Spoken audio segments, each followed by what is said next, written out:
Hello guys and good morning है। आज रातभरि पानी परेर चाहिँ बिहान चाहिँ दिन यस्तो छ उग्रेर। त म चाहिँ आज मेरो बाजेको गाडी लगेर चाहिँ म चाहिँ जाँदैछु दार्जिलिङ एउटा कामले। अन्त दिन चाहिँ यस्तो छ है, यहाँ टिस्टा ब्रिजबाट खिचेको, तल खोला बढिरहेको छ अहिले त। अन्त यहाँबाट चाहिँ सिधै गयो भने चाहिँ हामी सिलगढी जान्छ, तर आज चाहिँ हामी लेफ्टपट्टि जान्छ। लेफ्टबाट चाहिँ हामी दार्जिलिङ जान्छ है। तपाईँले हेर्न सक्नुहुन्छ टिस्टा पनि निकै बढिरहेको छ अहिले। तर 2 साल अगाडि चाहिँ यो बाटोहरू पनि सबै डुबेको थियो टिस्टाको पानीले।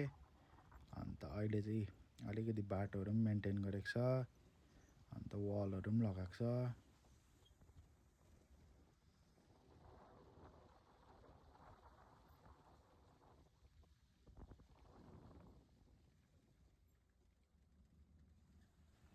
यहाँदेखि चाहिँ है अलिकति अग्लो बनाएको छ, त्यो पानी बढ्दाखेरि चाहिँ बाटोमा नहोस् भनेर चाहिँ अलिकति अग्लो बनाएको छ है यहाँ चाहिँ, तपाईँले हेर्न सक्नुहुन्छ।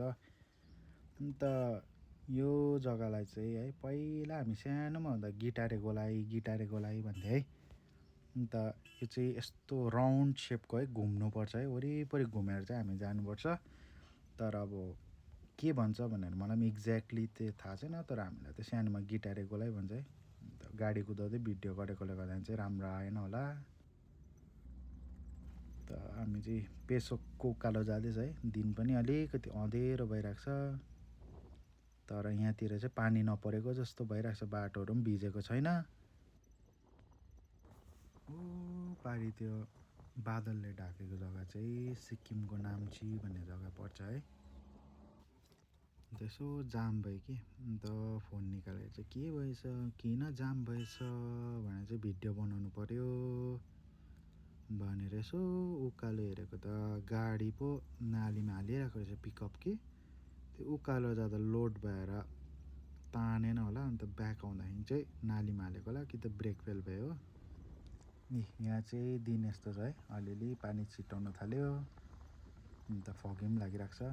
भनेको मात्रै थिएँ यी 6 माइलको जङ्गलमा त पानी पर्दै रहेछ, तर अलिअलि पानी पर्दै रहेछ है, त्यस्तो पनि परेको छैन। फगी लागिरहेको रहेछ, दिन पनि चिसो भइरहेको रहेछ है यहाँ त। अन्त फेरि यहाँ 6 माइलमा त फगी लागिरहेको थियो, 3 माइल क्रस गरेको छ्याङ्गै उज्यालो भइरहेको रहेछ। तर पानी चाहिँ छिटाउँदैछ अलिअलि। यो जग्गाहरू चाहिँ तर त्यस्तै हो, यहाँ 3 माइलको यता छ्याङ्गै छ भने उता फगी लागिरहेको हुन्छ। कोही बेला फेरि यहाँ पानी पर्दैछ भने उता छ्याङ्गै भइरहेको हुन्छ है। यहाँ चाहिँ यस्तै हो वेदर, बुझ्नु गाह्रो छ। अन्त म चाहिँ जोरबुङ आइपुगेँ, यहाँनिर चाहिँ फेरि फगी लागिरहेको रहेछ, पानी पनि छिट्टाइरहेको थियो है। त यहाँबाट चाहिँ हामी माथि जानुपर्ने हुन्छ, तर यहाँ त अलिकति है जाम पो रहेछ हौ यहाँ त। यो चाहिँ उकालो जानुपर्छ हामी चाहिँ है, आर्मी एरिया साइड। यहाँ त झन् फगी लागिरहेको रहेछ। हामी चाहिँ घुम बोइसको माथि छ है।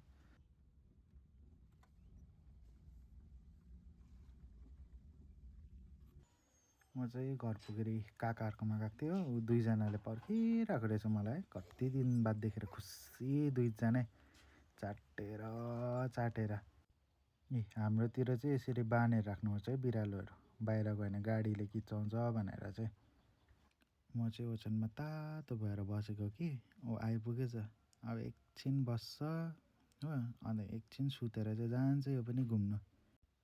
अब म पनि मिनी भ्लग एन्ड गर्छु है। Thank you guys for watching.